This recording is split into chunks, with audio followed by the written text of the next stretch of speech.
Sujaya, മംഗലാപുരത്തെ A J ആശുപത്രിയിലാണ് ഇവരെ പ്രവേശിപ്പിച്ചിരിക്കുന്നത്. നമ്മളിപ്പോൾ എ ജെ ആശുപത്രിക്ക് മുന്നിലുണ്ട്. ഇന്നലെ 11 മണിയോട് കൂടിയായിരുന്നു ഇത്തരത്തിൽ പോർട്ടിലേക്ക് കപ്പൽ വരുന്നൊരു സാഹചര്യം ഉണ്ടായത്. തുടർന്ന് ഘട്ടം ഘട്ടങ്ങളായി വിവിധ ആംബുലൻസുകളായി ഇങ്ങോട്ട് കൊണ്ടുവരുന്ന ഒരു സാഹചര്യമായിരുന്നു. 6 പേരോളം ഇവിടെ പ്രവേശിപ്പിച്ചിട്ടുണ്ട്.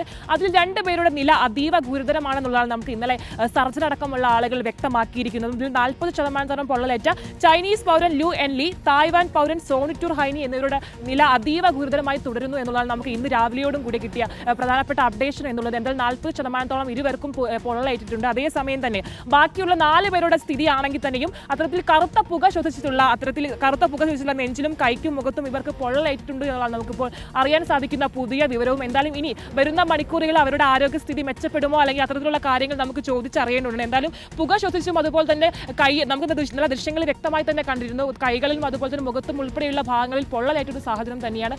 അതുപോലെ തന്നെ ഈ ഒരു പുക ശ്വസിച്ചും ഉൾപ്പെടെയുള്ള ആളുകൾക്ക് പൊള്ളലേറ്റിട്ടുണ്ട്. ശ്വാസകോശത്തിലടക്കം പൊള്ളലേറ്റൊരു സാഹചര്യം തന്നെയാണ് എന്നുള്ളതാണ് ഇന്നലെ അടക്കം ആളുകൾ വ്യക്തമാക്കിയിരിക്കുന്നു. എന്തായാലും വരുന്ന മണിക്കൂറിൽ നമുക്ക് കൂടുതൽ അപ്ഡേഷൻസുകൾ അറിയേണ്ടതുണ്ട് എന്നുള്ളതാണ് പുതിയ വിവരം.